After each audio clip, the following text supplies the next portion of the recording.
కార్తీక మహాపురాణం 7వ రోజు పారాయణం. ఏకాదశాధ్యాయం. వశిష్ఠ ఉవాచ. రాజా, ఎంత చెప్పినా తరగని ఈ కార్తీక మహాత్మ్య పురాణంలో కార్తీక మాసంలో చేయవలసిన ధర్మాల గురించి చెబుతాను. ఏకాగ్ర చిత్తుడవై విను. తప్పనిసరిగా చేయవలసిన వానిని చేయకపోవడం వలన పాపాలను కలిగించేవి అయిన ఈ కార్తీక ధర్మాలన్నీ కూడా నా తండ్రి అయిన బ్రహ్మదేవుని ద్వారా నాకు బోధించబడ్డాయి. నీకిప్పుడు వాటిని వివరిస్తాను. జనకరాజేంద్ర, ఈ కార్తీక మాసంలో కన్యాదాన, ప్రాతః స్నానములు, యోగ్యుడైన బ్రాహ్మణ బాలకునకు ఉపనయనం చేయించడం, విద్యాదాన, వస్త్రదాన, అన్నదానములు ఇవి చాలా ప్రధానమైనవి. ధనము చేత పేదవాడు, గుణము చేత యోగ్యుడు అయిన బ్రాహ్మణ కుమారునికి కార్తీక మాసంలో వడుగు చేయించి దక్షిణను సమర్పించడం వలన పూర్వజన్మ పాపాలు కూడా తొలగిపోతాయి. ఆ విధంగా తమ ధనముతో ఉపనయనము చేయించబడిన వటువు చేసే గాయత్రి జపం వల్ల దాత యొక్క పంచమహాపాతకాలు నశించిపోతాయి. 100 రావి చెట్లు నాటించినా, 100 తోటలను వేయించినా, 100 నూతులను, దిగుడు బావులను నిర్మించినా, 10,000 చెరువులను త్రవ్వించినా వచ్చే పుణ్యం ఎంతైతే ఉంటుందో అది పేద బ్రాహ్మణ బాలునికి ఉపనయనమును చేయించడం ద్వారా కలిగే పుణ్యంలో 16వ వంతుకు కూడా సమానం కాదు. ముఖ్యమైన విషయాన్ని గుర్తుంచుకో. మాఘ్యాం వైమాధవేమాసి చోత్తమం మౌంజి బంధనం కారయిష్యంతి తే రాజన్ దానం దత్వాతు కార్తీకే. కార్తీకంలో ఉపనయన దానము చేసి తదుపరిని వచ్చే మాఘంలో గాని వైశాఖంలో గాని ఉపనయనమును చేయించాలి. సాధువులు, శ్రోత్రియులు అయిన బ్రాహ్మణ బాలకులకు ఉపనయనము చేయించడం వలన అనంత పుణ్యం కలుగుతుందని ధర్మవేత్తలైన మునులందరూ కూడా చెప్పియున్నారు. అటువంటి ఉపనయనానికి కార్తీక మాసంలో సంకల్పమును చెప్పుకొని ఫలానా వారికి నేను నా ద్రవ్యముతో ఉపనయనమును చేయిస్తాను అని వాగ్దానం చేయడం వలన కలిగే సత్ఫలితాన్ని చెప్పడానికి స్వర్గలోక వాసులకు కూడా సాధ్యం కాదని తెలుసుకో. జనక నరపాల, ఇతరుల సొమ్ముతో చేసే తీర్థయాత్రలు, దేవ బ్రాహ్మణ సమారాధనలు, వీని వలన కలిగే పుణ్యం ఆ ధనదాతలకే చెందుతుందన్న విషయం జగద్విదితమే కదా.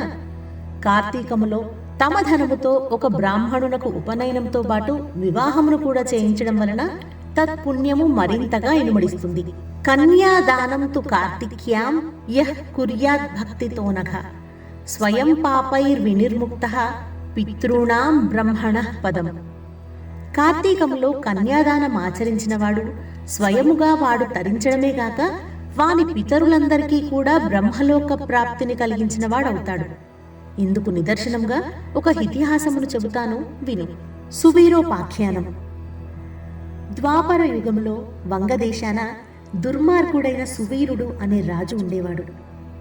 లేడి కన్నుల వంటి సోగ కన్నులు గల సుందరాంగి ఒకరై అతని భార్యగా ఉండేది. దైవయోగం వలన సువీరుడు దాయాదులచే ఓడింపబడిన వాడై రాజ్యభ్రష్టుడై అర్ధాంగి అయిన సుందరాంగితో సహా అడవులలోకి పారిపోయి కందమూలాదులతో కాలం గడుపుకోసాగాడు. ఇలా ఉండగా అతని భార్య గర్భవతి అయింది. రాజు నర్మదా తీరంలో పర్ణశాలను నిర్మించాడు. ఆ పర్ణశాలలోని అతని రాణి ఒక చక్కటి కుమార్తెను ప్రసవించింది. సర్వ సంపదలు శత్రువుల పాలైపోవడం, తాను అడవుల పాలవడం, కందమూలాలతో బ్రతుకుతున్న ఈ రోజుల్లో కడుపు పండి సంతానం కలగడం, పోషణకు చిల్లి గవ్వైనా లేని దరిద్రము, వీటన్నింటినీ పదే పదే తలుచుకుంటూ తన పురాకృత కర్మలను నిందించుకుంటూ అతి కష్టం మీద ఆ ఆడకూతురుని పెంచుకోసాగారు సువీర దంపతులు. కాలగమనములో సువీరుని కూతురు చక్కగా ఎదిగి నిజరూప లావణ్య సౌందర్యాదులతో చూసేవారికి నేత్రానందకారిణిగా పరిణమించింది. 8 ఏండ్ల ప్రాయంలోనే ఎంతో మనోహరంగా ఉన్న ఆమెను చూసి మోహితుడైన ఒక మునికుమారుడు ఆ బాలికను తనకిచ్చి పెండ్లి చేయవలసిందిగా సువీరుడిని కోరాడు. అందుకా రాజు, ఋషిపుత్ర, ప్రస్తుతం నేను ఘోర దరిద్రంతో ఉన్నాను కనుక నేను కోరినంత ధనాన్ని నువ్వు కన్యాశుల్కముగా సమర్పించగలిగితే నీ కోరిక తీరుస్తాను అన్నాడు. ఆ పిల్ల మీది మక్కువ మానుకోలేని మునిబాలుడు, రాజా, నేను కేవలం మునికుమారుడినైన కారణంగా నీవు అడిగినంత ధనాన్ని తత్క్షణమే ఇవ్వలేను. తపస్సు చేత తద్వారా ధనాన్ని సంపాదించి తెచ్చి ఇస్తాను. అంతవరకు ఈ బాలికను నా నిమిత్తమై భద్రపరిచి ఉంచు అని చెప్పి అందుకు సువీరుడు అంగీకరించడంతో ఆ నర్మదా తీరములోనే తపోనిష్ఠుడై తత్ఫలితముగా అనూహ్య ధనరాశిని సాధించి అది తెచ్చి సువీరుడికిచ్చాడు. ఆ సొమ్మునకు సంతృప్తి చెందిన రాజు తమ ఇంటి ఆచారం ప్రకారముగా తన కూతురు ఆ ముని యువకునకు ఇచ్చి ఆ అరణ్యంలోనే కళ్యాణాన్ని జరిపించేశాడు. ఆ బాలిక భర్తతో కలిసి వెళ్ళిపోయినది. కన్యా విక్రయ ద్రవ్యముతో రాజు తన భార్యతో సుఖముగా ఉండసాగాడు. తత్ఫలితముగా సువీరుని భార్య గర్భిణి అయి మళ్ళా ఒక ఆడపిల్లను కన్నది. అందుకు రాజు ఆనందించాడు. పెద్ద పిల్లను అమ్మి ధనమును రాబట్టినట్టే ఈ పిల్ల ద్వారా కూడా మరింత ద్రవ్యమును సంపాదించవచ్చునని సంతోషించాడు. బిడ్డ ఎదుగుతూ ఉంది. ఇదిలా ఉండగా ఒకానొక యతీశ్వరుడు నర్మదా స్నానానికై వచ్చి అక్కడి పర్ణశాలలో ఉన్న సువీరుని, అతని భార్యను, కుమార్తెను చూసి, ఓయి, నేను కౌండిన్య గోత్రజుడైన యతిని. ఈ అరణ్య ప్రాంతంలో సంసారయుతముగా ఉన్న నువ్వెవరివి అని అడిగాడు. యతీంద్రుడి ప్రశ్నలకు జవాబుగా, అయ్యా, నేను వంగదేశాధీశుడైన సువీరుణ్ణి. దాయాదుల వలన రాజ్యభ్రష్టుడనై ఇలా అడవిలో జీవిస్తున్నాను అని చెప్పాడు. న దారిద్ర్య సమం దుఃఖం న శోక పుత్రమారణాత్ న చవ్యధాను గమనేన వియోగ ప్రియాపహ. దరిద్రం కన్నా ఏడిపించేది, కొడుకు లేకపోవడం కంటే ఏడవవలసినది, భార్య రాజ్య వియోగం కన్నా బయటకు ఏడవలేని అంతఃశల్యం లాంటి దుఃఖం ఇంకేమీ ఉండదు. తమకు తెలిసినదే కదా. ప్రస్తుతం నేనా విధమైన 3 రకాల విచారాల వలన అమిత దుఃఖితుడనై ఈ విధముగా కందమూల భక్షణములతో ఈ అరణ్యమే శరణ్యముగా బ్రతుకుచున్నాను. ఈ అరణ్యంలోనే తొలిచూలుగా నాకొక కూతురు పుట్టింది. ఆమెను ఒక మునికుమారునికి విక్రయించి ఆ ధనముతో ప్రస్తుతానికి సుఖముగానే బ్రతుకుతున్నాను. ఇది నా 2వ కూతురు. ఈమె నా భార్య. నా గురించి ఇంకా ఏ వివరాలు కావాలో అడిగితే చెబుతాను అన్నాడు సువీరుడు. సువీరుడిచ్చిన సమాధానానికి ఆశ్చర్యపోతూనే ఆ యతీంద్రుడు, ఓ రాజా, ఎంత పని చేశావు! మూర్ఖుడవై అగణితమైన పాపాన్ని ప్రోగు చేసి పెట్టుకున్నావు. కన్యా ద్రవ్యేణ యోజీవే దశిపత్రం సగచ్చతి దేవాన్ ఋషీన్ పితॄన్ క్వాపి కన్యా ద్రవ్యేణ తర్పయేత్ శాపం దాస్యంతి తే సర్వే జన్మ జన్మన్యపుత్రతాం. ఆడపిల్ల నమ్ముకొని అలా వచ్చిన డబ్బుతో జీవించేవారు మరణానంతాన అసిపత్రం అనే నరకం పాలవుతారు. ఆ సొమ్ముతో దేవ ఋషి పితృగణాలకు చేసిన అర్చన తర్పణాదుల వలన ఆ దేవ ఋషి పితృలందరూ కూడా నరకాన్ని చవిచూస్తారు. అంతేకాదు, కర్తకు జన్మ జన్మలకు కూడా పుత్ర సంతానం కలగకూడదని శపిస్తారు. ఇక అలా ఆడపిల్లలను అమ్ముకొని జీవించడమే వృత్తిగా పెట్టుకున్న వాళ్ళు ఖచ్చితముగా రౌరవ నరకంలో పడతారు రాజా.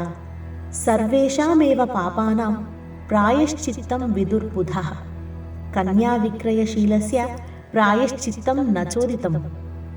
అన్ని రకాల పాపాలకు ఏవో కొన్ని ప్రాయశ్చిత్తాలున్నాయి గాని ఈ కన్యాశుల్కం అనబడే ఆడపిల్ల నమ్ముకునే మహాపాపానికి మాత్రం ఏ శాస్త్రములోనూ కూడా ఎటువంటి ప్రాయశ్చిత్తమూ లేదు. కాబట్టి సువీరా, ఈ కార్తీక మాసంలో శుక్లపక్షంలో నీ 2వ కుమార్తెకు కన్యాదాన పూర్వకముగా కళ్యాణం జరిపించు. కార్తీక మాసంలో విద్యా తేజశీలయుక్తుడైన వరునికి కన్యాదానమును చేసినవాడు గంగాది సమస్త తీర్థాలలోనూ స్నానదానాదులు చేయడం వలన కలిగే పుణ్యాన్ని, యథోక్త దక్షిణయుతముగా అశ్వమేధాది యాగములను చేసిన వాళ్లు పొందే సత్ఫలాన్ని పొందుతాడు అని హితబోధ చేశాడు. కాని నీచ బుద్ధితో కూడుకొనిన ఆ సువీరుడు ఆ సజ్జన సద్బోధను కొట్టిపారవేస్తూ, బాగా చెప్పావయ్యా బాపడా, పుట్టినందుకుగాను పుత్రధార గృహ క్షేత్ర వాసోవసు రత్నాద్యలంకారాదులతో ఈ శరీరాన్ని పుష్టిపరిచి సుఖించాలే గాని ధర్మము ధర్మము అంటే కూర్చుంటే ఎలాగా? అసలు ధర్మం అంటే ఏమిటి, దానం అంటే ఏమిటి, ఫలం అంటే ఏమిటి, పుణ్యలోకాలంటే ఏమిటి? అయ్యా ఋషిగారు, ఏదో రకంగా డబ్బును సంపాదించి భోగాలను అనుభవించడమే ప్రధానము.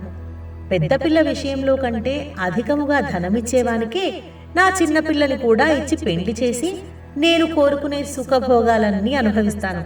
అయినా నా విషయాలన్నీ నీకెందుకయ్యా, నీ దారిన నువ్వు వెళ్ళు అని కసిరి కొట్టాడు. అంతటితో ఆ తాపసి తన దారిన తాను వెళ్ళిపోయాడు. శృతకీర్త్యుపాఖ్యానము.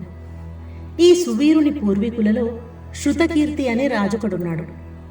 సమస్త సద్ధర్మ ప్రవక్త శతాధిక యాగకర్త అయిన ఆ శృతకీర్తి తన పుణ్య కార్యాచరణాల వలన స్వర్గంలో ఇంద్రాదుల చేత గౌరవింపబడుతూ సమస్త సుఖాలను అనుభవిస్తున్నాడు. సువీరునికి యముడు విధించిన శిక్ష కారణముగా యమదూతలు స్వర్గము చేరి అక్కడ సుఖిస్తున్న శృతకీర్తి యొక్క జీవుని పాశబద్ధుని చేసి నరకానికి తీసుకుని వచ్చారు. ఆ చర్యకు ఆశ్చర్యపడిన శృతకీర్తి యముని ముంగిట నిలబడి, స్వర్గంలోనున్న నన్ను ఇక్కడికి ఎందుకు రప్పించావు? నేను చేసిన పాపమేమిటి అని నిలదీసి అడిగాడు. మందహాసము చేశాడా మహాధర్ముడు. ఇలా చెప్పసాగాడు. శృతకీర్తి, నువ్వు పుణ్యాత్ముడవే, స్వర్గార్హుడవే. కాని నీ వంశీకుడైన సువీరుడు అనేవాడు కన్యను విక్రయించాడు. అతగాడు చేసిన మహాపాపము వలన అతని వంశీకులైన మీరంతా నరకానికి రావాల్సి వచ్చినది. అయినా వ్యక్తిగతముగా అత్యధిక పుణ్యాత్ముడవైనందువలన నీకు ఒక అవకాశాన్ని ఇస్తున్నాను. పరమ పాపకృత్యములు చేసిన సువీరుని రెండవ కుమార్తె నర్మదా నదీ తీరాన గల పర్ణశాలలో తన తల్లితో జీవిస్తూ ఉంది. ఆ బిడ్డకింకా వివాహం కాలేదు. కాబట్టి నువ్వు నా అనుగ్రహం వలన దేహివై అక్కడకు వెళ్ళి అక్కడ యోగ్యుడైన వరునికి ఇచ్చి కన్యాదాన విధానముగా పెండ్లిని జరిపించు. శృతకీర్తి ఎవడైతే కార్తీక మాసములో సర్వాలంకార భూషితైన కన్యను యోగ్యుడైన వరునికి దానము చేస్తాడో వాడు లోకాధిపతితో తుల్యుడవుతాడు. అలా కన్యాదానమును చేయాలనే సంకల్పం ఉండి కూడా సంతానము లేనివాడు బ్రాహ్మణ కన్యాదానానికి గాని కన్యాదానం అందుకోబోతున్న బ్రాహ్మణునకు గాని ధన సహాయమును చేసినట్లయితే ఆ ధనదాత కన్యాదాత పొందే ఫలాన్ని పొందుతాడు. అంతేకాదు, స్వలాభాపేక్షారహితులై 2 పాడి ఆవులను చెల్లించి కన్యను కొని ఆ కన్యను చక్కటి వరుణకిచ్చి పెండ్లి చేసేవారు కూడా కన్యాదాన ఫలాన్ని పొందుతారు. కాబట్టి ఓ శృతకీర్తి, నీవు తక్షణమే భూలోకానికి వెళ్ళి సువీరుని ద్వితీయ కుమార్తెను ఎవరైనా సద్బ్రాహ్మణునకు కన్యామూల్యముగా దానము చేసినట్లయితే తద్వారా నువ్వు, నీ పూర్వీకులు, ఈ సువీరాదులు కూడా నరకము నుండి విముక్తి పొందుతారు అని చెప్పాడు. ధర్ముని అనుగ్రహం వలన దేహధారి అయిన శృతకీర్తి వెనువెంటనే భూలోకంలోని నర్మదా నదీ తీరాన్ని చేరి అక్కడి పర్ణశాలలో ఉన్న సువీరుని భార్యకు హితవులు గరిపి వారి ద్వితీయ సంతానమైన ఆడపిల్లను సువర్ణాభరణ భూషితను చేసి శివప్రీతిగా శివార్పణమస్తు అనుకుంటూ ఒకానొక బ్రాహ్మణునికి కన్యాదానముగా అర్పించాడు. ఆ పుణ్య మహిమ వలన సువీరుడు నరకపీడా విముక్తుడై స్వర్గమును చేరి సుఖించసాగాడు. తదనంతరము శృతకీర్తి 10 మంది బ్రహ్మచారులకు కన్యా మూల్యమును ధారబోయడం వలన వారి వారి పితృపితా మహాది వర్గాల వారంతా కూడా విగత పాపులై స్వర్గాన్ని పొందారు. అనంతరం శృతకీర్తి కూడా యథాపూర్వకముగా స్వర్గము చేరి తన వారిని కలిసి సుఖించసాగాడు.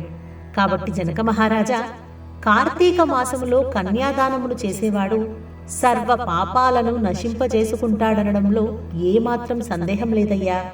కన్యామూలాన్ని చెల్లించలేనివాడు వివాహార్థము మూట సహాయము మాట సహాయములు చేసినప్పటికీ కూడా అమితమైన పుణ్యాన్ని పొందుతారు. రాజా, ఎవరైతే కార్తీక మాసములో యథావిధిగా కార్తీక వ్రతాన్ని ఆచరిస్తారో వాళ్ళు స్వర్గాన్ని, ఆచరించని వాళ్ళు నరకాన్ని పొందుతారనడంలో ఏమాత్రం సందేహం లేదని గుర్తించు. 13వ సమాప్తః. 14వ అధ్యాయము. వశిష్ఠుడు చెబుతున్నాడు, మిథిలాధీశ, కార్తీక మాసమంతా పూర్వోక్త సర్వధర్మ సంయుక్తంగా కార్తీక వ్రతాన్ని ఆచరించలేకపోయినప్పటికీ కూడా ఎవరైతే కార్తీక పూర్ణిమ నాడు వృషోత్సర్గం చేస్తారో వారి యొక్క జన్మాంతర పాపాలన్నీ కూడా నశించిపోతాయి. వృషోత్సర్గం.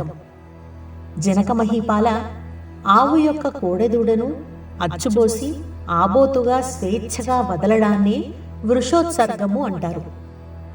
ఈ మానవలోకంలో ఏ ఇతర కర్మాచరణాల వలన కూడా అసాధ్యమైన పుణ్యాన్ని ప్రసాదించే ఈ కార్తీక వ్రతంలో భాగంగానే కార్తీక పౌర్ణమి నాడు పితృదేవతా ప్రీత్యర్థం ఒక కోడెదూడను అచ్చుబోసి ఆబోతుగా స్వేచ్ఛగా వదలాలి.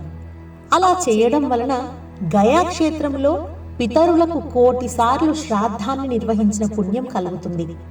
యః కోవాస్మత్కులే జాతః పౌర్ణమాస్యాంతు కార్తీకే ఉత్పృజేదృషభం నీలం తేన తృప్తా వయం త్వితి కాంక్షంతి నృపశార్దూల పుణ్యలోక స్థితాపి. పుణ్యలోకాలలో ఉన్న పితరులు సైతం తమ కులములో పుట్టిన వాడెవడైనా కార్తీక పౌర్ణమి నాడు నల్లని గిత్తను అచ్చుబోసి వదిలినట్లయితే మనకు అమితానందం కలుగుతుంది గదా అని చింతిస్తూ ఉంటారు రాజా. ధనికుడైనా సరే జీవితంలో ఒక్కసారైనా కార్తీక పౌర్ణమి నాడు వృషోత్సర్గమును చేయనివాడు అంధతామిశ్రము అనే నరకాన్ని పొందుతాడు. గయాశ్రాద్ధము వలన గాని, ప్రతివర్షాబ్దికాల వల్ల గాని, తీర్థస్థలాల్లో తర్పణం వల్ల గాని ఈ వృషోత్సర్గంతో సమానమైన ఆనందాన్ని పితరులు పొందరని, గయాశ్రాద్ధ వృషోత్సర్గాలు రెండూ సమానమేనని పెద్దలు చెప్పినా వృషోత్సర్గమే ఉత్తమమైనదని తెలుసుకో. వివిధ దానములు. ఇక కార్తీక మాసంలో పండ్లను దానము చేసేవాడు దేవర్షి పితృణాలు 3 నుంచి కూడా విముక్తుడైపోతాడు. దక్షిణాయుతంగా ధాత్రి అదే ఉసిరిక ఫలాన్ని దానమిచ్చేవాడు సార్వభౌముడవుతాడు. కార్తీక పౌర్ణమి నాడు దీపదానం వలన త్రికరణ కృత పాపాలన్నీ నశించి పరమపదాన్ని చెందుతారు. కార్తీక పౌర్ణమి నాడు లింగదానం సమస్త పాపహారకము, అత్యంత పుణ్యదాయకమే కాక ఈ దానము వలన ఈ జన్మలో అనేక భోగాలను అనుభవించి మరు జన్మలో చక్రవర్తిత్వాన్ని పొందుతారు. నిషిద్ధాహారాలు. అనంత ఫలదాయకమైన ఈ కార్తీక వ్రతాచరణ సదవకాశము అందరికీ అంత తేలికగా లభ్యము కాదు. అత్యంతోత్కృష్టమైన ఈ కార్తీక మాసములో ఇతరుల అన్నమును, పితృశేషమును, తినకూడనివి తినడము, శ్రాద్ధములకు భోక్తగా వెళ్ళడము, నువ్వులను దానము పట్టడము అనే 5 మానివేయాలి. ఈ నెలలో సంఘాన్నము, శూద్రాన్నము, దేవార్చకాన్నము, అపరిశుద్ధాన్నము, త్యక్తకర్ముని అన్నము, విధవా అన్నము అనేవి తినకూడదు. కార్తీక పౌర్ణిమ అమావాస్యలలోనూ, పితృదివసము నాడు, ఆదివారము నాడు, సూర్య చంద్ర గ్రహణ దినాలలోనూ, వ్యతిపాత వైధృత్వాది నిషిద్ధ దినాలలోనూ రాత్రి భోజనము నిషిద్ధము. ఈ నెలలో వచ్చే ఏకాదశి నాడు రాత్రింబవళ్ళు 2 పూటలా కూడా భోజనము చేయకూడదు. ఇటువంటి రోజులలో ఛాయానక్తము అనగా తమ నీడ శరీరపు కొలతకు 2 పడినప్పుడు భుజించుట ఉత్తమమని మహర్షులు చెప్పారు. పరమ పవిత్రమైన ఈ కార్తీకములో నిషిద్ధ దినాలతో భుజించే వారి పాపాలు అగణితముగా పెరిగిపోతాయి. అందువలన కార్తీకములో తైలాభ్యంగనము, పగటి నిద్ర, కంచు పాత్రలో భోజనము, పరాన్న భోజనము, గృహస్నానము, నిషిద్ధ దినాలలో రాత్రి భోజనము, వేదశాస్త్ర నింద అనే ఈ 7 జరపకూడదు. సమర్థులై ఉండి కూడా కార్తీకములో నదీ స్నానం చేయకుండా ఇంటి దగ్గరనే వేడి నీటి స్నానమును చేసినట్లయితే అది కళ్ళుతో చేసిన స్నానానికి సమానమవుతుందని బ్రహ్మశాసనము. సూర్యుడు తులలో ఉండగా నదీ స్నానమే అత్యంత ప్రధానము. చేరువలో నదులు లేనప్పుడు మాత్రం చెరువులో గాని, కాలువలలో గాని, నూతి వద్ద గాని గంగా, గోదావర్యాది మహానదులను స్మరించుకుంటూ స్నానం చేయవచ్చును. ఎక్కడ చేసినా ప్రాతకాలంలోనే స్నానమును చేయాలి. అలా చేయని వాళ్ళు నరకాన్ని పొంది అనంతరం చండాలపు జన్మనెత్తుతారు. గంగా నదీ స్మరణమును చేసి, స్నానమును చేసి, సూర్యమండలగతుడైన శ్రీహరిని ధ్యానించి, ఆ విష్ణుగాథా పురాణాదులను ఆలకించి ఇంటికి వెళ్ళాలి. పగలు చేయవలసిన పనులన్నీ ముగించుకొని సాయంకాలము మరల స్నానమును చేసి ఆచరించి పూజాస్థానంలో పీఠమును వేసి దాని మీద ఈశ్వరుని ప్రతిష్ఠించి పంచామృత ఫలోదక కుశోదకాలతో మహాస్నానమును చేయించి షోడశోపచారాలతోనూ పూజించాలి. పరమేశ్వర షోడశోపచార పూజాకల్పము. ముందుగా పరమేశ్వరుడైన ఆ పార్వతీపతిని ఆవాహన చేయాలి. అటు పిదప ఓం వృషధ్వజాయ నమః ధ్యానం సమర్పయామి, ఓం గౌరీప్రియాయ నమః పాద్యం సమర్పయామి, ఓం లోకేశ్వరాయ నమః అర్ఘ్యం సమర్పయామి, ఓం రుద్రాయ నమః ఆచమనీయం సమర్పయామి, ఓం గంగాధరాయ నమః స్నానం సమర్పయామి.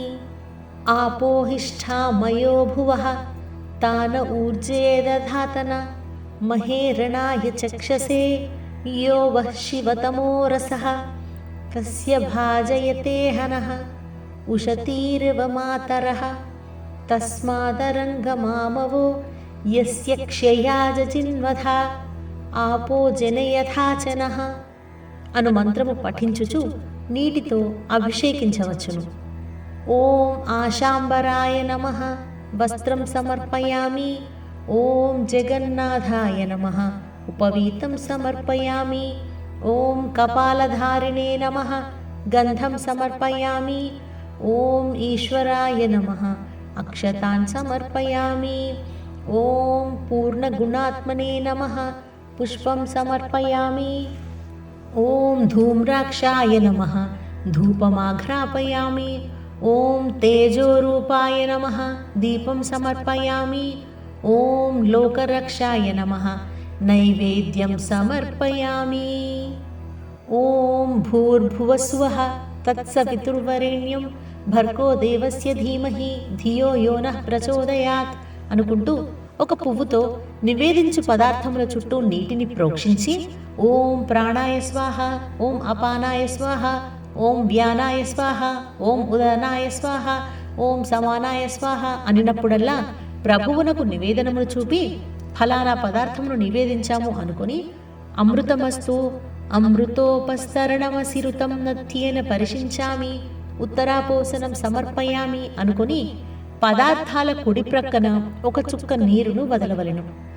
ఓం లోక సాక్షిణే నమః తాంబూలాదికం సమర్పయామి.